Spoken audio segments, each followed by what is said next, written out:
बिस्मिल्लाहिर्रहमानिर्रहीम। अस्सलाम वालेकुम। मैं सेल्फ एडवोकेट मियाँ सादिया बास्तियों का। जब हम बात करते हैं फ़ौजदारी केस की तो एक ही ज़हन में चीज़ आती है कि जी एफ़आईआर होगी और पुलिस ने मुलज़म को गिरफ़्तार करना है।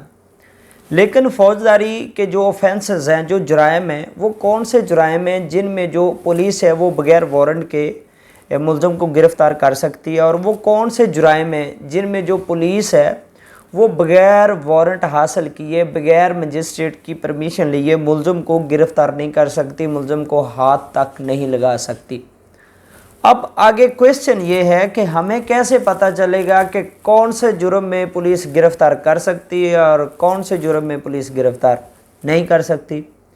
वो बात ये है कि जो कॉग्निजेबल ऑफेंस हो उसमें जो पुलिस है वो विदाउट अरेस्ट वारंट गिरफ़्तार कर सकती है, यानी कि जिनमें एफ़आईआर हो, ऐसे मुकदमात जिनमें एफ़आईआर हो उनमें पुलिस बगैर वारंट के गिरफ़्तार कर सकती है और वो कॉग्निजेबल होते हैं, ठीक है। और जो नॉन कॉग्निजेबल हो उनमें जो पुलिस है वो अरेस्ट नहीं कर सकती, बगैर परमिशन लिए, without warrant of arrest, magistrate की परमिशन लिए वो नहीं गिरफ़्तार कर सकती। अब सवाल फिर वही है कि हम कैसे एक आसान से तरीके से हमें कैसे पता चलेगा। हमने क्या करना है कि हमने सीआरपीसी की बुक उठानी है, कोड ऑफ क्रिमिनल प्रोसीजर की बुक उठानी, उसके लास्ट पर एक शेड्यूल दिया गया है, ठीक है। शेड्यूल नंबर 2 है, टेबुलर स्टेटमेंट ऑफ ऑफेंसेस के नाम से है, और शेड्यूल नंबर 2 है। उस शेड्यूल के टोटल 8 कॉलम हैं। टोटल कितने कॉलम्स हैं? टोटल 8 कॉलम्स हैं। अब उसका जो कॉलम नंबर 3 है ना, उसमें इस सवाल का जवाब है अरेस्ट विदाउट वारंट और नॉट।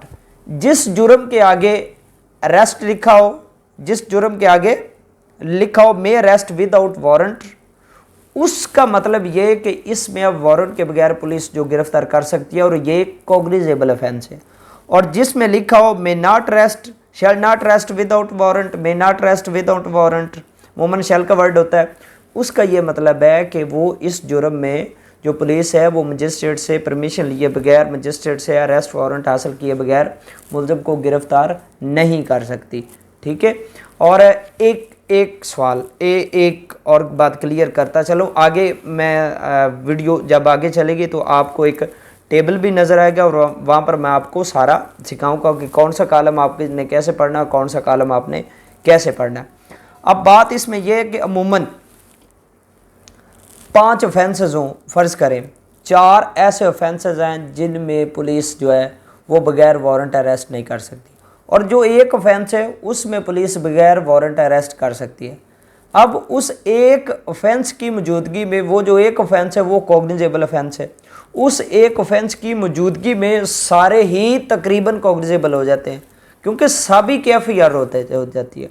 जब एफ़आईआर हो जाती है उस पर, इससे हट के वहाँ पर एफ़आईआर के कॉलम में 3 नॉन कॉग्निजेबल ऑफेंसेस हैं, यानी कि उनमें वो नहीं गिरफ्तार कर सकती, 2 कॉग्निजेबल ऑफेंसेस हैं उनमें वो कर सकती है, वो अब सब ऑफेंसेस में कर सकती है, ठीक है। इस बात को ज़हन नशीन रखें और आगे वीडियो देखें।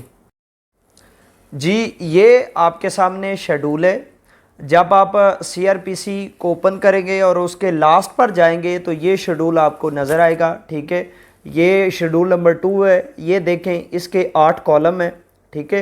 कॉलम नंबर 1 में सेक्शंस हैं, ये देखें, कॉलम नंबर 1 उसके नीचे सेक्शन लिखा है और उसके नीचे 109, और कॉलम नंबर 2 ऑफेंसेस, इनमें जुराइम की तफसील है।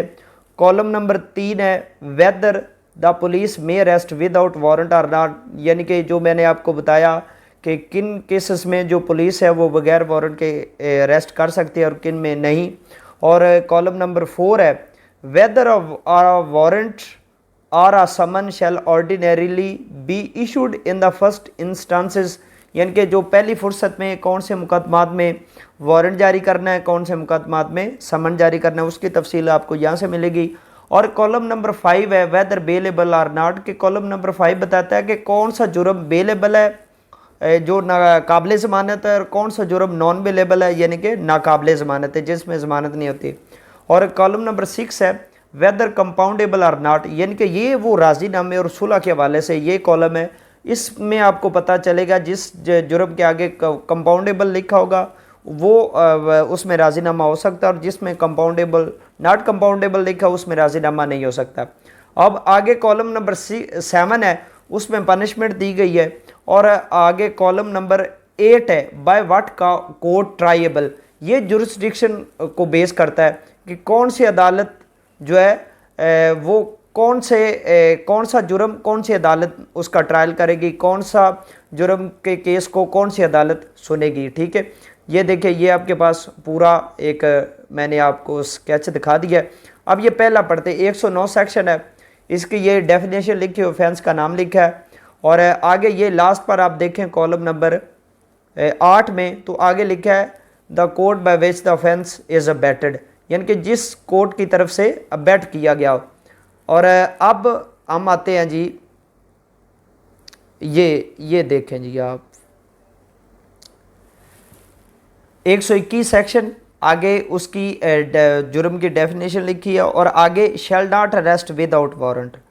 अब ये नॉन कॉग्निजेबल है, इसमें अरेस्ट नहीं कर सकते 121 में, और आगे वारंट लिखा है कि पहली फुर्सत में अदालत उसको वारंट भेजेगी। आगे नॉट बेलेबल है कि ये नाकाबिल ज़मानत है। आगे नॉट कंपाउंडेबल है कि इसमें राजीनामे सुलह वगैरह के बयानात नहीं हो सकते। आगे उसकी सज़ा है, उसकी डेथ है, लाइफ है, इम्प्रिजनमेंट, उम्र कैद है, और आगे उसकी कि कौन सी कोर्ट उसका ट्रायल करेगी, तो वो कोर्ट ऑफ सेशन है, वो आप देख सकते हैं। ठीक है, और आगे आप चलें तो आपको 123B आता है, ये कॉग्निजेबल है। उसके आगे लिखा मे अरेस्ट विदाउट वारंट, कि अरेस्ट के बगैर जो है ना वो वारंट के बगैर अरेस्ट किया जा सकता है।